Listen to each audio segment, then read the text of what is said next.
and welcome to today's podcast, Why Mental Health and Substance Abuse Programs Are on Employers' Minds and How You Can Help Them. This program is brought to you by the Healthcare Administrators Association, HCAA. For over 40 years, HCAA has supported third-party administrators and the self-insured employer industry through educational opportunities from leading industry experts. For information on joining HCAA, please visit our website, hcaa.org. I'm your host, Ramesh Kumar, and I'm on a mission to bring value to the healthcare industry through improved transparency. And my goal from this podcast is to give you one aha moment that you can implement in your business, whether you're a TPA, broker, or an employer.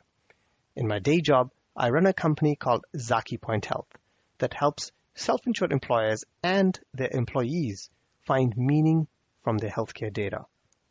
Please like or share this podcast on your favorite podcasting tool so we can bring together a community of like-minded professionals. Before we begin, we would like to bring you a word from our sponsor, Magellan RX.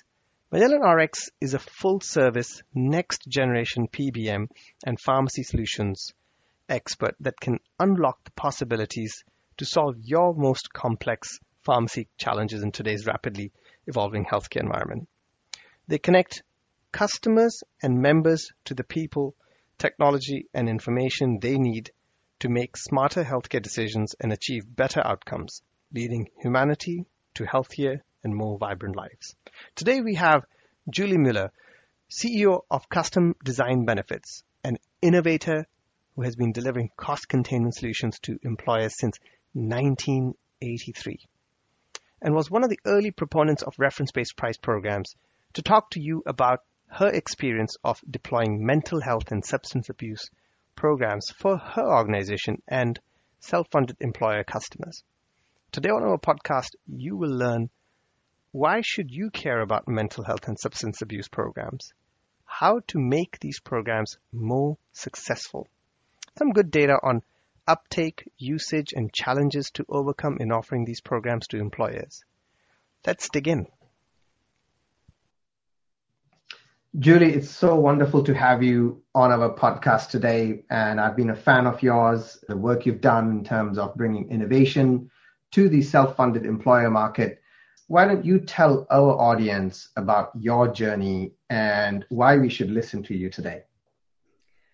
Thanks, Ramesh. It's good to join you, and I appreciate it. I don't know if anybody should really listen to me, but I will tell you that my journey started while I was actually attending school. I worked for what's called a PSRO, Professional Standards Review Organization, which was a physician-run nonprofit organization that was responsible for the early days of managing Medicare and Medicaid. So we were doing pre-certification, case management, second surgical opinions, and this is back in the late 70s, early 80s. We had nurses actually physically in these hospitals in an 8-county area. So that's kind of how I got hooked into the whole healthcare arena and cost containment. Out of there, we actually started then a for-profit TPA to take the whole cost containment area to the private employers. So that was brand new. And so we started a TPA up in 1983. We knew everything about the cost containment side, but we didn't know anything about the TPA side and paying claims. Those were fun days. So we had to find a system and basically put in all processes and procedures. And our very first client had 8,000 employees. So that is very unusual for a startup and for a TPA.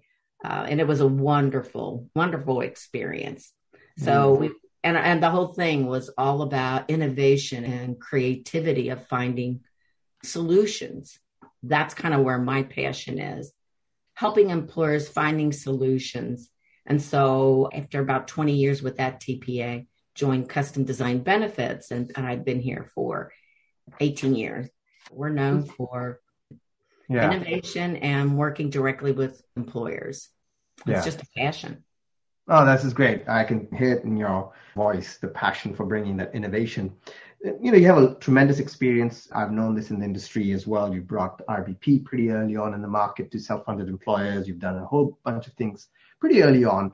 Maybe if you could paint a picture of what are the approaches you've taken to manage risks and costs for self-funded employers. We're a self-funded employer too. So we've always made it our practice to first implement any of our solutions into our own plan. So reference-based pricing, we've been at that for over 10 years. And direct primary care, we have that into our own plan. We recommend that. Near-site clinics, population health management. We do reference-based pricing for non-specialty drugs. And then the newest thing is alternate funding for specialty drugs. So by us putting it in, we're able to work out the kinks and make sure that we have sound processes in place with our partners and before we roll it out to our clients. And it gives us the opportunity to speak from a firsthand about the experience that we have. So I like that approach. If you're out there and you're recommending something, it's great if you've been through it yourself and you can see the impact that it's had on your own self-funded plan. And you have that conviction then. So you take something to your customer, like, this is working, and then you can be really behind it. Oh, yes, very much so. And not all these solutions are good for all employers. So that's where you need to really kind of work and with that particular employer and know what's happening inside of their plan. So let's maybe dig into today's topic a little bit around mental health. Substance abuse is kind of very much in the middle of these conversations with employers and brokers. What are you doing at Custom Design Benefits for mental health programs, and what type of programs? And maybe before you jump into that, why even this topic is interesting and important for us to discuss and debate? Everybody listening to this, I think, has someone either close or within their circle that has been impacted by mental health or substance abuse. In my small circle, I know of 2 young people who have committed suicide, actually even more than that if I go back further. And we all have been touched by people who have suffered from mental health issues. And COVID just exasperated everything. And so about 2 years ago, we actually started anticipated and looking for what we could do to address mental health and substance abuse. So what we did is we added the mental health component of our existing Consult-A-Doc telehealth program to our own employees. And we made it available to all employees and their family members, not just those that enroll in our self-funded plan. And then, and this is probably the most important thing that we did, is we marketed the heck out of it to our employees, because there's still this hole, and it's one of the biggest challenges that we all have to address this issue, is the whole stigma around it. It was a slow start because we get monthly reports of not personal identification, but just overall is it being used. So it was a kind of a slow start, but then it started picking up for our own employees. And we just literally every month, we keep it in front of people. So we started seeing some usage. The response from our own employees has been very, very positive. What level of usage are you seeing in your own population, let's say? In our own population, and this probably what, in working with our partner, found that it mirrors it. We've seen like an annual utilization rate of over 215%. Each person that is using the services, the average visits, what I would say, is like 6.7. 67% of the families, which this one kind of surprised me. The 67% of our families are actually using the mobile app, which comes with it. And 80% of the people using it are actually using the visualization component of it so that the provider and them are seeing each other. So that one, I was really excited to see that. Then we took it a step further and we said part of telehealth is what would you have done had you not had this service available? 80% of them said they would have tried to get in to see a therapist or a psychologist, but 20% wouldn't have done anything. And unfortunately, and I think most people can look at their own communities, you can't even get in, even if the 80% that said that they would go seek care, you can't get in to see. I mean, it's like months to get in. And if you have a substance abuse issue, our local, they said, oh, we can't get anybody in for 2 weeks. I mean, that's the reality. That's what we're all dealing with. We have a shortage, and then people not even being able to locate a provider that they can get in to see. That's, I think, probably the reality with most people. So what's the approach you have taken then? I guess there's shortage, there's a need. What are the approaches you've taken to make this more successful? You touched on communicating. We analyze, obviously, we take a look at each client and we say, okay, we're starting to see this escalating in their health care. And so we're out there on a quarterly basis with clients reviewing their data and kind of talking about what their issues are. And this is when we start introducing them. We have a lot of other type of programs that are available, but I am a big believer in making the telehealth available. Oh, and by the way, this is a key component. It is free for employees. It's 100%. There is no copay. There's no need for them to put in a credit card. So you got to eliminate all these barriers to that care.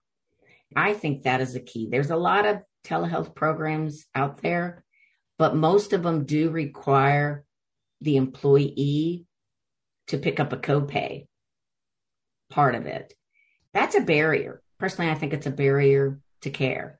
First of all, some people don't even have credit cards. 2, a lot of people are living paycheck to paycheck, so you're really not able to provide them with the care they need. So the employer is paying a higher capitated rate. We were willing to do that in exchange for free access to this care. So let's break it down a bit more. I heard telemedicine. Is it telepsychiatry, or this is more general kind of visits, just so that our audience understands? The one that we use when you sign on, there are psychologists, there are therapists, there's physicians that specialize in substance abuse. So you actually can pick, and then you get to set when you want to meet with them. With mental and substance abuse, you are needing to go there. It's not always convenient for your time. I think it just makes it more convenient, and people being able to select their provider. I think that's probably why we saw so much of the visualization with a physician, because they had read about them and they had picked them. Got it. So they have a complete control over what type of expert physician they are connecting with, whether it's a psychologist, a psychiatrist, substance abuse, and it's zero copay, zero deductible, and they have it in the privacy of their own bedroom that they can access this through. So how about for the employer? You said the employer pays a little bit more on a capitated rate. What's the kind of typical they have to pay for this? Like normal telehealth is around $5.50, and you typically add probably $2 to $3 onto that. Okay. So it's about $7.50 roughly, let's say, which includes telehealth and all the other kind of services. Yeah. And when you sign up for it, especially for the mental health portion of it, you kind of complete a little questionnaire about your needs. And then those are the providers that specialize in that particular area. Those are the providers that come up to you that you can then select. Got it. This is wonderful. So it's not a huge on a capitated basis. You talked about pretty much 215% usage, 6.5 times per member that was actually using it. What's been the uptick? Some of those numbers were for your employee population. As you rolled it out across your book of business, what's been the uptake on an aggregate basis? Do you have any data that you can share? Not right now. It is new. The whole telehealth and the mental substance abuse area is newer. And so we just probably in the last year rolled it out. Now we have an annual client conference and we just had our 14th annual. Our employers, they are in tune to the whole mental health and substance abuse area. One of our highest rating, the number one speaker, was a doctor that presented on addiction in the workplace, challenges employers may not know they have. And it was just absolutely fascinating, and the interest in that was incredible. Dr. Mark Winsett, he's the medical director of The Ridge, which is our local substance abuse treatment provider that we partner with. He just presented all the challenges that exist, especially with employer healthcare plans around the whole area of mental health and substance abuse treatment. The follow through on that has been traumatic. So that's going to be really what we are focusing on. Reference-based pricing, yes, we still focus on that. That's available. Focusing on the whole specialty prescription side, population health management in general, and near-site clinics, direct primary care. All of those are important, but the emerging one, I think that is you have to address. You have to address this whole area, especially because of all the work at home that has just been exasperating any kind of substance misuse.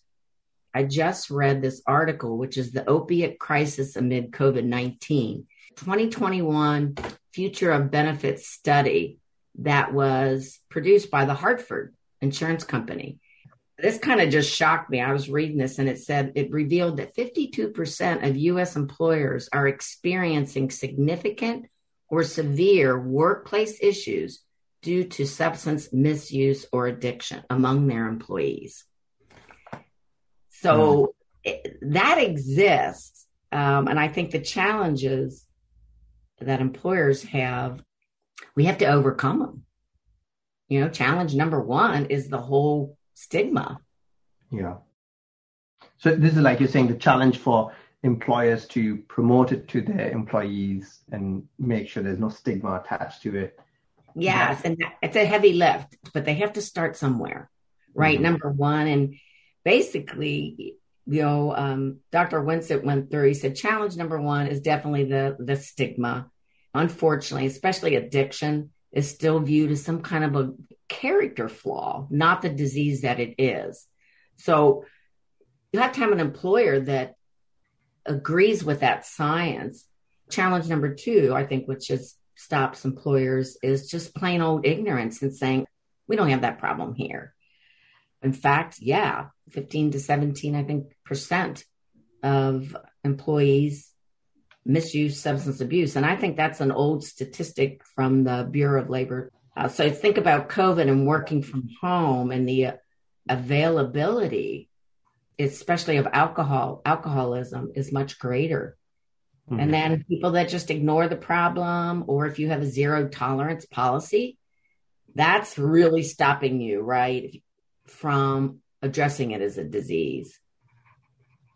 I've seen the data as well where across a number of groups, the broad category of mental health is quite prominent. A lot of people are impacted by it in different ways. And the second thing that I would just add to this is benefit consultant that we are talking to, it has become number one because the employers are talking and asking about this. It may vary by demographic to demographic, whether it's what kind of population, where they are located, and what specific challenges are in the population. But benefit consultants are also, it's one of the top items on their agenda for this year and next year. So I think it is very prominent. And as you said, the question is, how do you turn all of that need into an actual program or an action. And then how do you promote it to get people to use it? That's always the bigger challenge is, yes, these programs exist and you have a willing employer that says, yes, we acknowledge, we know people are suffering out there.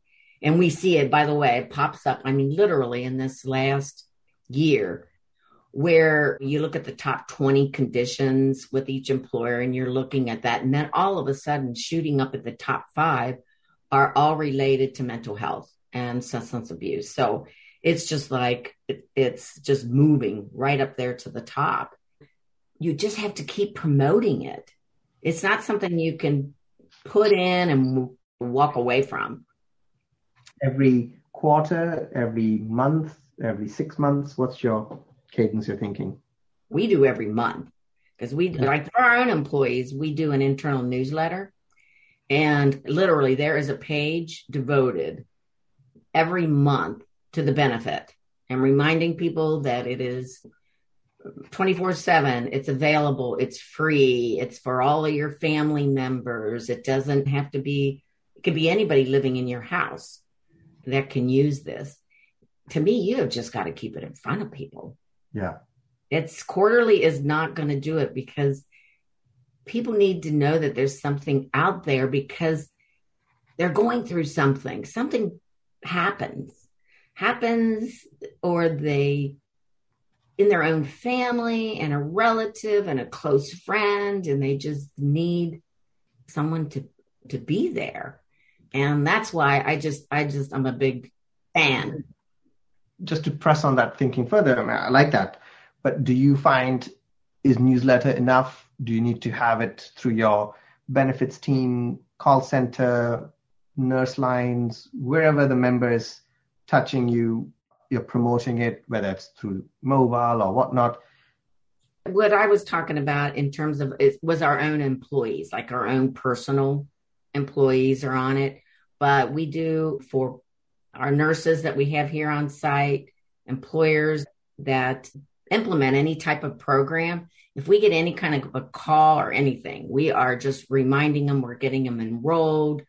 There's a whole communication program around it.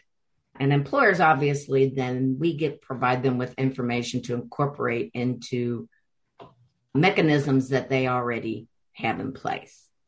So we work with our broker consultants, to really kind of say, okay, what's going to work for that employer? Once they actually enroll in telehealth, which there's this whole effort to get people enrolled, then your provider actually sends out reminders themselves to kind of say, hey, this benefit's available. And so it's a multi-pronged approach, and it's not a one and done. Yeah. That's great. That's great. I suspect sometimes it's a bit hard to control what the employer is able to do, or through the broker. We often hear you really have to not just make it easy, provide them the information. Sometimes you may not have the direct communication link as well with the employee population of that customer client. And that way you're starting to eliminate the stigma around it. That is not going to be like a one and done. I think there's been so much with a lot of the athletes this past year that has really moved it ahead. Yes. And I also read, which was kind of an interesting stat, that employees are much more open now. This is on a positive note. Employees are more comfortable seeking employers' help. And the acceptance rate has gone from like 38% to now 45%. That's a positive movement that is happening. 59, actually, it was kind of a sad or a scary statistic. It was the percentage of workers who have reported some type of a mental health by generation. Mm-hmm. So you have your boomers who are typically, we shove it down and don't identify it. That was like 22%. And it starts going up. And then you see Generation X at 36%. And then you see millennials at 59%. And then Generation Z at 71%. So the younger your population, the more they're willing to say, yes, I need help. And then seek help through something that an employer is providing. I think that's all positive. Oh, that's phenomenal. Twice as more likely. That's great. That's phenomenal. No, it really is. And so just look at your population. And if you get something out there, especially for the younger population, they will use it. And that's what I found in my own employee population. Got it. The usage was by the younger population. Got it. So maybe you're touching on a very important point demographically and the acceptability. What's the role of data in this as you think about these programs, whether it's to sell to the employer, whether it's to promote it to the employees, whether it's to make the economics work for the employer? What is the role of the data in all of this? Well, you always got to start there. That's kind of where I'm at. You've got to analyze the extent of the issue within each of your clients' population. Take a look at the demographics of the population. Identify those high quality resources that are available to address it. And then you just got to really have those conversations with the employer to see where is their interest in addressing it. And, and there are some employers that will stay ignoring the problem. There will be, they've got other issues that they're addressing, but those that really see this and see it in their own population, having those kind of decisions and bringing them a solution, that's what we do, right? Mm-hmm, mm-hmm. So being able to use the data to see what's happening in the population, being able to then promote it to the right people in the population, and then so data becomes key across the continuum of this care. Then you do what you normally measure: what is working, what is effective. And then for us, for people that really need intensive detox services, and then they need to go on a continuum. You can't just detox someone and send them back. You really need to make sure that they're in a long-term program that stays with them, and the success rate goes up dramatically, especially in the substance misuse area, as you stay with that patient. Mm-hmm. That's what our nurses focus on, is what is available locally, and then to make sure that we're able to get them into day treatments or hook them up with the right types of resources. Mm-hmm. And luckily in our local community, there are new facilities opening up, because a year ago, I would tell you there aren't beds available. There isn't anything available. And now we're starting to see more of these people getting the appropriate care. This is great. This is kind of really opened my eye on a lot of different ways to think about this, the different programs. If you're an employer out there listening to this, what steps should they take to get down this path of supporting their employees with these appropriate programs, or a benefit consultant or TPA listening to this? I always start with, is there an issue, like what we were talking about, kind of looking at that population, doing potentially employee surveys. You can do anything like that. I know that's kind of a little tough to do that, but really to kind of get feedback. But HR staffs, they know what's going on in their populations, and managers do. So you kind of need to get really a team approach. And I think once you have that true team that's committed to address it, then you just continue with it. You try different things. And I think employers just need to step back and just look inside of their own company and say, do they think they have an issue or a need? It's probably a need that is not being addressed, that is impacting their workforce, because there's lots of stats on the additional cost to an employer for an employee that is experiencing mental health distress. They're not able to get the care they need. I think it's like $3,000 more in healthcare services. And Oh, then wow. the loss, I know it was a lot higher. I was like, oh gosh, that number kind of shocked me.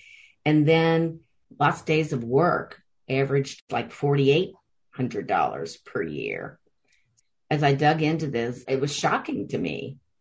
If you don't address it and you are just, especially if you have a zero tolerance and you're just letting people go, think about the cost it takes to replace and train an employee. I didn't even pull that one out, but that's even a larger number. People need help. It's no different than if someone has a heart attack or they have diabetes, or we have all kinds of care wrapped around that. And I think we just need to step back and say, mental health and substance misuse is no different. That's a pretty substantial number, that additional cost that the employer incurs otherwise. So maybe one of my last questions here is, aside from reaching out to you, if an employer decides that, yes, we need to do this, what are the other places they could go to if they want to deploy a program or evaluate programs? Any particular companies that you recommend? What are your suggestions on the next steps there? Well, our telehealth partner is Consult a Doctor, and they use the TeleDoc platform, but their job is to increase the utilization. So that's kind of where we already had a long-standing partnership with them, and their utilization for people using it in our model, which is a free, no copay model, was like 70 to 80%, because they had all kinds of things to get people enrolled. So that's where we started. So we had a trusted partner, and I'm sure the brokers and TPAs that are out there probably already have a trusted partner in the whole telehealth arena. I would always start there and say, okay, what are you doing in the area of mental and substance abuse health? What are you offering? And most of them do. They are definitely addressing it. This is great. So how can people reach you, connect with you? CustomDesignBenefits.com. Okay. And my email is jmuller at Custom Design Benefits. Wonderful. Well, this is great. Julie, really appreciate you taking the time and talking through why this is such an important topic for employers to pay attention to. And so there you have it. If they want to reach out to you, they can reach out to you to see maybe you can help them with the programming. So thank you for taking the time today. Thank you, Ramesh. And we'll all be following this and watching how we all react to this disease and what it's doing to our society. So pretty excited about that. We are actually addressing it. Well, that's true. Well, thank you for doing that too. And I would like to thank our sponsor, Magellan RX, the sponsor of this show.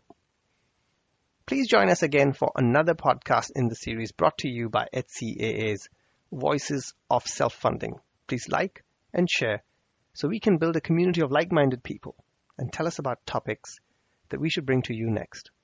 Please watch your email for updates on coming guests.